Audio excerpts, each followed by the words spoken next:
बिस्मिल्लाहिर्रहमानिर्रहीम, अस्सलाम वालेकुम। आज हम अपने वो एमसीक्यूज़ कंटिन्यू करते हैं।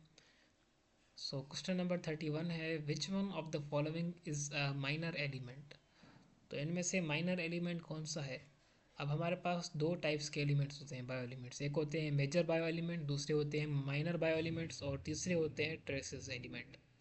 तो मेजर ऐसे होते हैं जो कि 99% ऑफ द बॉडी मास बनाते हैं, और माइनर ऐसे होते हैं जो कि हमें हेल्प करते हैं हमारे बॉडी के रिएक्शंस को कंटिन्यू करने के लिए।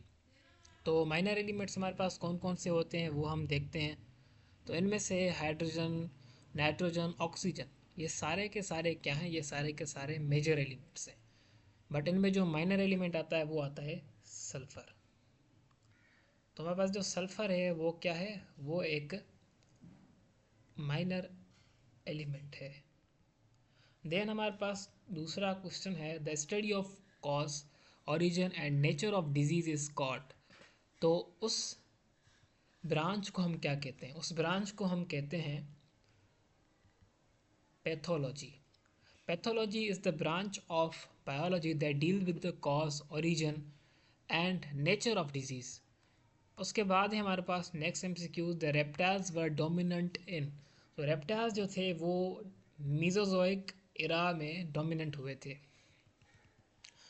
Pick the odd one. अब इस एमसीक्यूज का मतलब होता है इनमें से कौन सा ओड है जो कि सारे ऑप्शन में से नहीं मिलता। तो ड्राइंग, फ्रीजिंग, स्टरलाइजेशन, ये सारी की सारी टेक्निक्स होती हैं प्यूरिफिकेशन की। उसके बाद जो हाइड्रोपोनिक कल्चर है, ये एक दूसरी टेक्निक है जिसमें हम क्या करते हैं, प्लांट्स को ग्रो करवाते हैं एक सॉइललेस कल्चर में। तो ये और ऑप्शन है इनमें से। Select the combination of trace element. Trace elements ऐसे होते हैं जो कि माइनर अमाउंट में, बिल्कुल माइनर अमाउंट में हमारी बॉडी में प्रेजेंट होते हैं।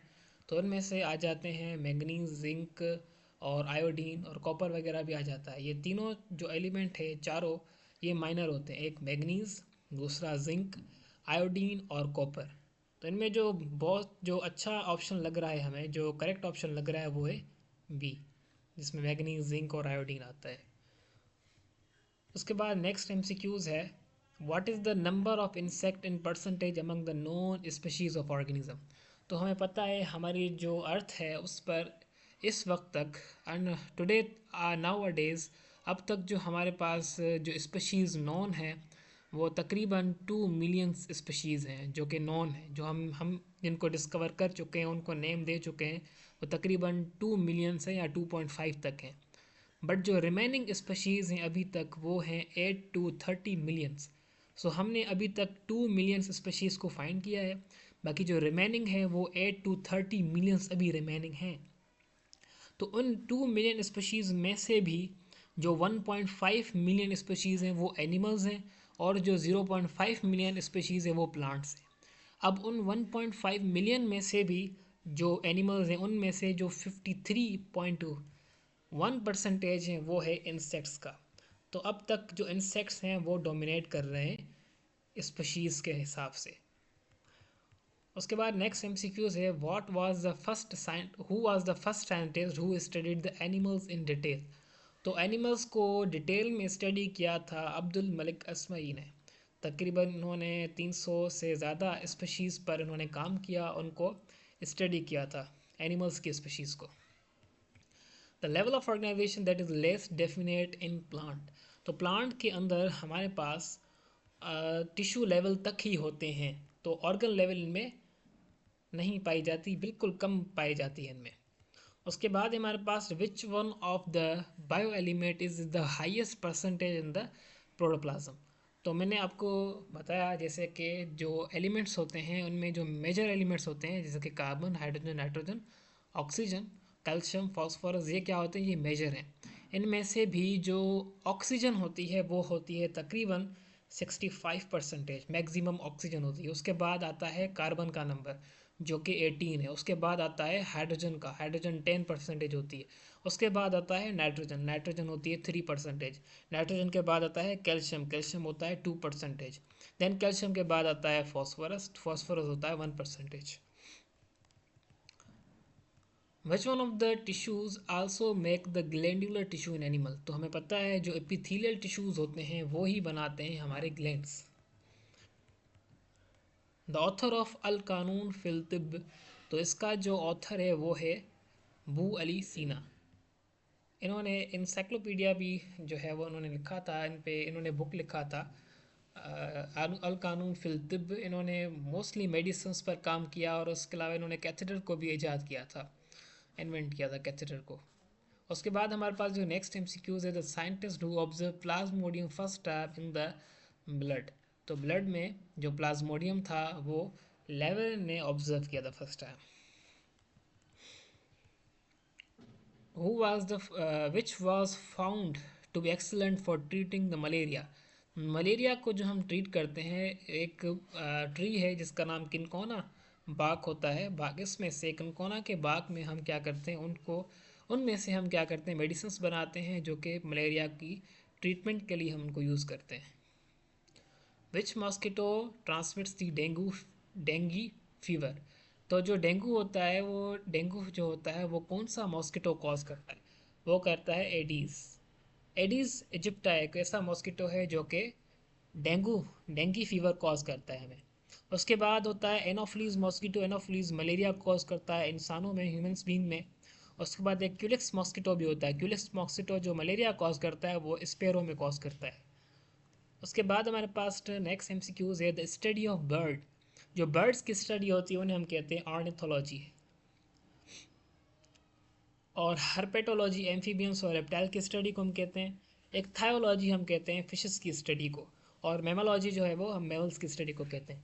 Amphibians of the plant kingdom belong to which division, और विच जो भी कौन सा ग्रुप है जिसमें से जो एम्फीबियंस होते, एम्फीबियंस जैसे प्लांट्स होते हैं वो कौन सा ग्रुप है किंगडम प्लांटी का। तो किंगडम प्लांटी का एक ग्रुप होता है ब्रायोफाइट्स, जो कि कंसीडर किया जाता है as a amphibians like animals.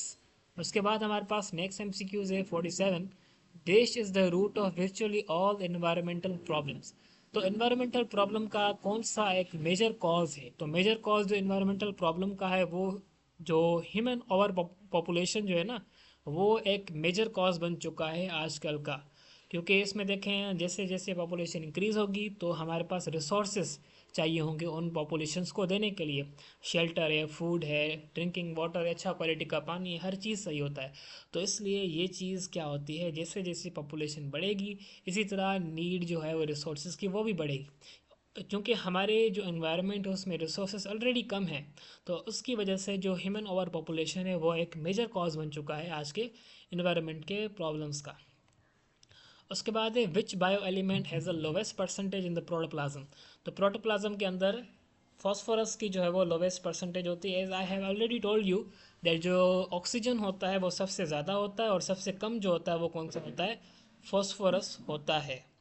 Then हमारे पास जो नेक्स्ट एमसीक्यूज है वो है व्हाट इज़ इंडेंजर्ड स्पेशी। अब इंडेंजर्ड स्पेशी कौन सी होती है, तो इंडेंजर्ड स्पेशी ऐसी स्पेशी होती है जो कि जिसको एक्सटिंक्शंस के चांसेस बहुत ज़्यादा हों, यानी कि वो इस दुनिया से ख़त्म होने वाली हो, वो स्पेशी पेरिशेड होने वाली हो, तो ऐसी टाइप को हम कहते हैं इंडेंजर्ड स्पेशी।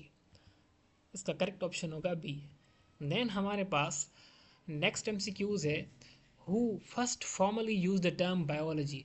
ये बहुत सारे मुख्तलिफ साइंटिस्ट आए, इन्होंने टर्म बायोलॉजी को यूज़ किया था, बट जो मोस्टली यहाँ पर कहा जाता है वो कार्ल्स लिनस ने ही इनको यूज़ किया था। Which branch studies the functioning of body parts, तो बॉडी पार्ट्स की फंक्शनिंग को स्टडी करने के लिए हमारे पास फिजियोलॉजी होती है। नॉर्मल फंक्शनिंग को डील करती है फिजियोलॉजी, और जो एबनॉर्मल फंक्शनिंग होती है बॉडी के ऑर्गन्स की वो डील करता है पैथोफिजियोलॉजी। देन हमारे पास molecular biology primarily focuses on, जो मॉलिक्यूलर बायोलॉजी होती है वो प्राइमरली बायोलॉजिकल मॉलिक्यूल्स पर फोकस करती है, जैसे कि प्रोटीन्स वगैरह हो गए, कार्बोहाइड्रेट्स वगैरह हो गए, इन पर क्या करती है वो डील करती है। उसके बाद हमारे पास जो नेक्स्ट एमसीक्यूज है दैट इज़ द पैथोलॉजी।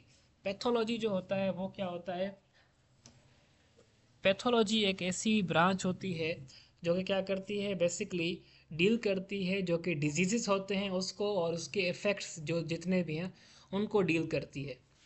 उसके बाद है हमारे पास फार्माकोलॉजी। अब फार्माकोलॉजी क्या करती है, ड्रग्स की स्टडी करती है और उसके इफ़ेक्ट्स जितने भी हैं या उनकी ट्रीटमेंट्स किस तरह मेडिसिन जो होती हैं वो इफ़ेक्ट करती हैं इंसान की बॉडी पर, वो सारी की सारी बातें जो है वो हम फार्माकोलॉजी में पढ़ते हैं। उसके बाद है बायोजियोग्राफी। अब बायोजियोग्राफी एक डील करती है एक ऐसी ब्रांच बायोलॉजी की जो कि डील करती है कि दुनिया के कौन कौन से हिस्से पर लिविंग ऑर्गेनिज्म या डिफरेंट स्पीशीज़ डिस्ट्रीब्यूट हुई हुई हैं। तो उस टाइप की ब्रांच को हम कहते हैं बायोजियोग्राफी। तो इसका करेक्ट ऑप्शन क्या होगा? बी। उसके बाद हमारे पास नेक्स्ट एमसीक्यूज है, 6 major bio element constitute about how many percentage of the body mass, that they constitute about 99% of the body mass. उसके बाद हमारे पास molecules with low molecular weight like water, these are micro macro biomolecule organism, these are the micro molecules. Then हमारे पास MCQs है, I structure compose of multiple tissue is an. तो जब multiple tissues मिलते हैं तो बनाते हैं ऑर्गन। उसके बाद है हमारे पास which is the exception of to cell theory. अब सेल थ्योरी क्या कहती है कि सारे के सारे ऑर्गेनिजम्स बने हुए हैं किसके? सेल्स के। और उसके अलावा सेल जो होते हैं वो यूनिसेलुलर भी हो सकते हैं, मल्टी सेलुलर भी हो सकते हैं। जो सेल होता है वो डिवाइड होता है प्री एग्जिस्टिंग सेल से, जिसको हम कहते हैं cell is not a de novo structure. Cell de novo structure नहीं है, यानी कि वो सेल जो होते हैं वो डिवाइड करते हैं और दूसरे सेल भी उसी सेल से बनते हैं। तो इसका मतलब है कि जो पहला सेल आया होगा वो भी किसी न किसी सेल से ही आया होगा। उसके बाद यहाँ पर अगर देखें हम तो वायरस जो है वो इस चीज़ को फॉलो नहीं कर रहा, क्योंकि बैक्टीरिया भी एक सेल है, प्लांट भी एक सेल है, एनिमल भी सेल है, but virus is not a cellular structure, it is acellular structure. It is A cellular because it lack all the type of organelles and it lack essential structures which must be present in the cell। जो cell में जो structures present होने चाहिए वो इस चीज़ में present नहीं है। तो बहरहाल इसलिए हम वायरस को क्या कहते हैं, ये ए सेलुलर है और किसी भी हायरार्किकल सिस्टम में, किसी भी टेक्सोनोमिक क्लासिफिकेशन में हम वायरस को इंक्लूड नहीं करते, because virus is not included in any classification because of that, because virus is not a cell, it is acellular structure. Virus क्या है? वायरस एक ए सेलुलर स्ट्रक्चर होता है। उसके बाद mitochondrial DNA support which theory. Mitochondrial DNA जो है वो एंडोसिम्बायोट थ्योरी को सपोर्ट करती है। अब एंडोसिम्बायोट थ्योरी क्या होती है? ये एक ऐसी थ्योरी है जो कि कंसीडर की जाती है, एक प्रोकैरियोटिक सेल था, एक अमीबॉइड सेल था, ये आपस में कांटेक्ट में आए, फिर जो है वो माइटोकॉन्ड्रिया बन गया। ये कुछ इस तरह की एंडोसिम्बायोट थ्योरी है जो कि माइटोकॉन्ड्रिया के डीएनए को बनने के लिए ये थोड़ी सी सपोर्ट करती है थ्योरी, एंडोसिम्बायोट थ्योरी। उसके बाद है हमारे पास अटेस्टेबल टेंटेटिव एक्सप्लेनेशन, जिसको हम क्या कहते हैं? हाइपोथेसिस कहते हैं। उसके बाद है reasoning which is from the general to specific, deductive reasoning. उसके बाद हमारे पास the group without experimental treatment. जो हमारे पास एक्सपेरिमेंट में हम दो ग्रुप्स रखते हैं। फॉर सपोज हमारे पास मलेरिया एक पेशेंट आया है, एक मलेरियल पेशेंट है और दूसरा है नॉर्मल पेशेंट। तो जो नॉर्मल पेशेंट होता है उसे हम रखते हैं कंट्रोल ग्रुप में, और जो मलेरियल पेशेंट होता है उसे हम रखते हैं एक्सपेरिमेंटल ग्रुप में। जो विदाउट एक्सपेरिमेंटल ट्रीटमेंट जा रहा है उसे हम कहते हैं कंट्रोल ग्रुप, और जो ट्रीटमेंट पे जा रहा है उसे हम कहते हैं एक्सपेरिमेंटल ग्रुप। तो जो नॉर्मल है वो कौन सा है? कंट्रोल ग्रुप है, जिससे देखकर हम क्या कर रहे हैं? एक्सपेरिमेंट कर रहे हैं। और जिस पर हम एक्सपेरिमेंट कर रहे हैं वो है एक्सपेरिमेंटल ग्रुप, और जिससे देखकर कर रहे हैं वो क्या है? वो है कंट्रोल ग्रुप। तो एक्सपेरिमेंट में हम बनाते हैं कंट्रोल ग्रुप और experimental group. Quinine comes from the bark of cinchona tree. जो किनकोना ट्री है, जो कि मैंने आपको बताया, मलेरिया की ट्रीटमेंट के लिए हम इसको यूज़ करते हैं। क्विनीन एक ऐसी मेडिसिन होती है, एक ऐसी दवाई बनाई जाती है जो कि बनाई जाती है किनकोना ट्री से, और ये क्विनीन जो है वो यूज़ होती है for the treatment of malaria. उसके बाद है एडीज़। जो एडीज़ मॉस्किटो होता है वो ट्रांसमिट करता है डेंगू फीवर। नेक्स्ट एमसीक्यूज है हमारे पास, who developed first smallpox vaccine. जो एडवर्ड जेनर थे इन्होंने बनाया था स्मॉल पॉक्स वैक्सीन। किससे बनाया था? काउ पॉक्स से बनाया था। Computer science applied to biological data. तो ऐसी ब्रांच को हम कहते हैं बायो इन्फॉर्मेटिक्स।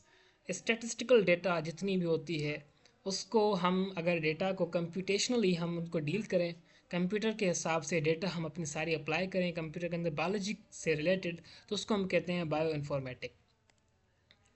उसके बाद ये रेवोल्यूशनरी जीनोम एडिटिंग टेक्नोलॉजी, उसको हम कहते हैं क्रिस्पर Cas9।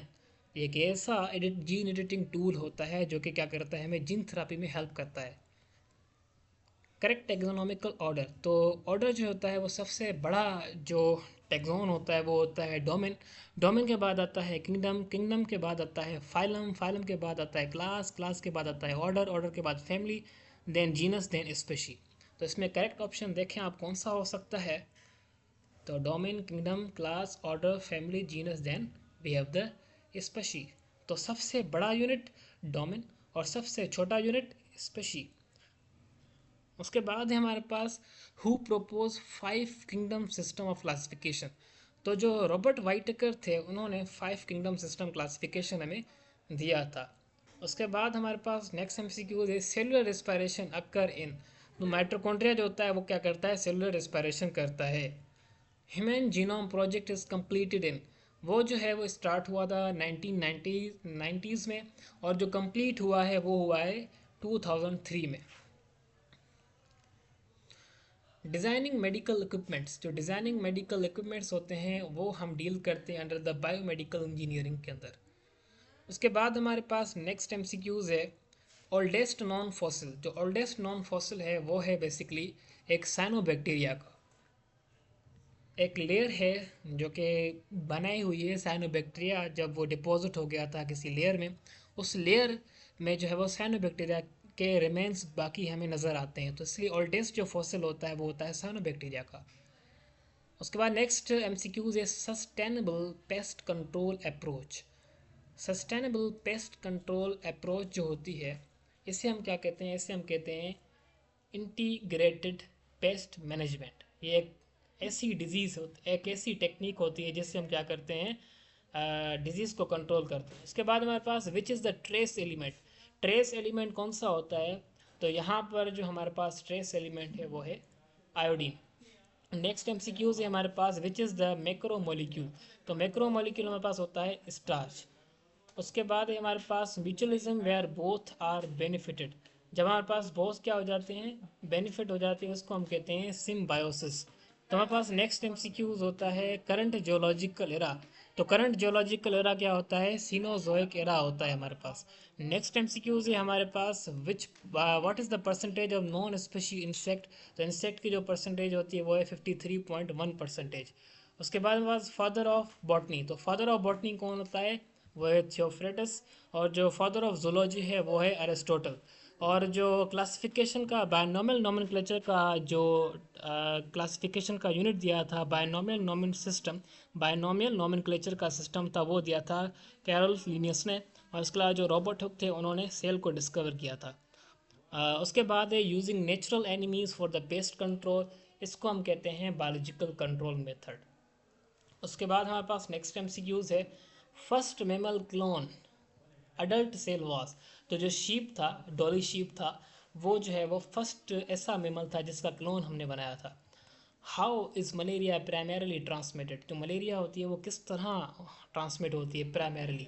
तो बेसिकली वो जो होता है वो एक एनोफिलीज मॉस्किटो होती है हमारे पास, वो ट्रांसमिट करती है। एक फीमेल एनोफिलीज मॉस्किटो होती है, क्योंकि फीमेल एनोफिलीज मॉस्किटो ही बाइट करती है, वो उससे ब्लड चाहिए होता है for the nutrient purpose. Nutrient लेने के लिए उसे ब्लड चाहिए होता है, क्योंकि उस ब्लड में कोई भी लिविंग ऑर्गेनिजम्स है, एनिमल्स है, उसके ब्लड में इसेंशियल न्यूट्रिएंट्स प्रेजेंट होते हैं जो कि फीमेल एनोफिलस मॉस्किटो यूज़ करती है अपने एग को नरिश करने के लिए। तो इसलिए फीमेल एनोफिलस मॉस्किटो ही बाइट करती है ह्यूमन बींग्स को, जो मेल होते हैं वो बाइट नहीं करते। इस तरह जब बाइट करती हैं तो उनके जो माउथ है उनमें प्लाज्मोडियम आ गया होगा, तो फिर वो क्या होगा, वो ट्रांसमिट होगा एक पर्सन की तरफ। फिर जो मलेरिया पेशेंट है उसको अगर नॉर्मल एनोफिलीज मॉस्किटो बाइट करेगी तो फिर उसके माउथ में आ जाएंगे प्लाज्मोडियम। फिर नॉर्मल पर्सन को अगर बाइट करेगी वो एनोफिलीज मॉस्किटो तो फिर उस नॉर्मल पर्सन में भी मलेरिया हो जाएगी। तो इस तरह क्या होता है, ये साइकिल चलता रहता है, प्लाज्मोडियम का ट्रांसमिट होता जाता है। कि मलेरिया सिम्टम्स, तो मलेरिया सिम्टम्स में सबसे बड़ा जो सिम्टम होता है वो होता है रिकरेंट फीवर और चिल्स। ठंड लगती है, बुखार आ जाता है, इस तरह ये रिकरेंट चिल्स होते हैं इनमें। और उसके अलावा नेक्स्ट एमसीक्यूज है which what did Ronald Ross discover. तो रोनाल्ड रॉस जो थे इन्होंने क्या डिस्कवर किया था, इन्होंने ये डिस्कवर किया था मॉस्किटो जो होता है वो किस तरह ट्रांसमिट करता है मलेरिया को।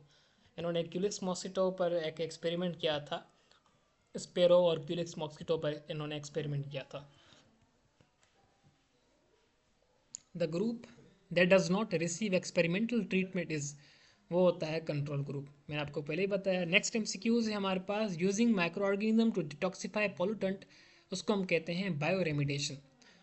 अगर हम प्लांट यूज़ करते हैं तो हम कहेंगे फाइटो, अगर हम माइक्रो ऑर्गेनिज्म जनरली यूज़ कर रहे हैं तो उसे हम कहेंगे bioremediation. What career involve diagnosis and treatment of human diseases, तो हमारे पास जो होता है which career involve diagnosis and treatment of human disease, तो इंसानों के लिए उनकी ट्रीटमेंट के लिए और सर्जरीज और मेडिसिन ही हम यूज़ करते हैं इनको, इंसानों की जो डिजीज़ होती है उनको ट्रीट करने के लिए मेडिसिन और सर्जरी हम यूज़ करते हैं। एनिमल हस्बेंड्री, एनिमल हस्बेंड्री क्या होती है, ये एक ऐसी टेक्निक होती है जिसमें हम लाइफ स्टॉक्स को, एनिमल्स को मेनली हम डील करते हैं, उनकी केयर करते हैं, उनको ब्रीड करवाते हैं, उनमें से बेनिफिशियल प्रोडक्ट्स हासिल करते हैं लाइक मिल्क, मीट, कर्ड, इस तरह हम क्या करते हैं इनमें से ये चीज़ें हासिल करते हैं। नेक्स्ट एमसीक्यू है हॉर्टिकल्चर, जिसी तरह एनिमल्स के लिए एनिमल हस्बेंड्री था, इसी तरह प्लांट्स के लिए प्लांट्स के फ्रूट हासिल करने के लिए, वेजिटेबल्स इनॉर्मस अमाउंट में हासिल करने के लिए या ऑर्नामेंटल प्लांट्स हासिल करने के लिए हम हॉर्टिकल्चर यूज़ करते हैं। इनमें हम क्या करते हैं, इन प्लांट्स को ग्रो करवाते हैं, इसको हम कहते हैं horticulture. The analysis of physical evidence from crime scenes perform by, यह फॉरेंसिक साइंस होती है जिसे हम कहते हैं फॉरेंसिक एनालिसिस। तो ये मॉडर्न साइंस से एक जो हम डील करते हैं इनको क्राइम सीन्स के हिसाब से, जो फिज़िकल एविडेंस हमें हासिल होते हैं इनको हम डीएनए के प्रिंट्स से, डीएनए के फिंगर प्रिंटिंग्स के हम क्या करते हैं इनको डील करते हैं और हम मालूम करते हैं सीक्वेंसेस, डीएनए की सीक्वेंसेस। ये सारी की सारी साइंस को हम फॉरेंसिक साइंस कहते हैं और फॉरेंसिक एनालिसिस हम कहते हैं इनको, एक रिसेंट ब्रांच है। Then we have the what is the first step in the scientific और बायोलॉजिकल मेथड, तो बायोलॉजिकल मेथड में हम सबसे पहले क्वेश्चंस बनाते हैं, और क्वेश्चंस हम इस तरह बनाते हैं, कोई चीज़ हम देखेंगे, कोई चीज़ ऑब्जर्व करेंगे, और ऑब्जर्वेशन जो होती है वो क्वान्टिटेटिव भी हो सकती है और क्वालिटेटिव भी हो सकती है। तो सबसे पहला स्टेप होता है making observation by creating the questions. Then हमारे पास नेक्स्ट एमसीक्यूज है the primary historical treatment for malaria derived from the tree bark was, तो जो हिस्टोरिकल ट्रीटमेंट थी मलेरिया के लिए सबसे पहली वो क्विनीन बनाई गई थी। उसके बाद है हमारे पास next MCQ, the living substances within a cell is called, तो लिविंग सब्सटेंस होता है सेल के अंदर, उसे हम प्रोटोप्लाज्म कहते हैं। Who is known as the father of zoology, father of zoology हम किसे कहते हैं, एरिस्टोटल को हम कहते हैं। A technique to repair the defect gene by inserting normal one gene, उस टेक्निक को हम कहते हैं जीन थेरापी। देन हमारे पास है व्हाट इज़ बायोमेट्री, तो बायोमेट्री क्या होता है, बायोमेट्री एक ऐसी टेक्निक होती है जिसमें हम क्या करते हैं, स्टैटिस्टिकल एनालिसिस करते हैं बायोलॉजिकल डेटा का, इसको हम कहते हैं बायोमेट्री, या ऐसे हम बायोस्टैटिक्स भी कह सकते हैं। सो यहाँ तक आज के हमारे एमसीक्यूज थे। एक आखिरी और है, who first observe and describe living micro organism, जो सबसे पहला माइक्रो ऑर्गेनिज्म था, माइक्रो ऑर्गेनिजम्स थे, उनको किसने स्टडी किया था या ऑब्जर्व किया था, तो वो था एंटोनी वॉन ल्यूमेनहुक। एंटोनी वॉन ल्यूमेनहुक को फादर ऑफ माइक्रोबायोलॉजी भी कहा जाता है, बिकॉज जो माइक्रो ऑर्गेनिजम्स थे उन पर इन्होंने बहुत काम किया है। सो आज के हमारे यही एमसीक्यूज थे, आई होप सो आपको समझ में आए होंगे। तो इंशाल्लाह मिलते हैं फिर नेक्स्ट लेक्चर में, तब तक के लिए अपना ख्याल रखें, टेक केयर एंड अल्लाह हाफिज़।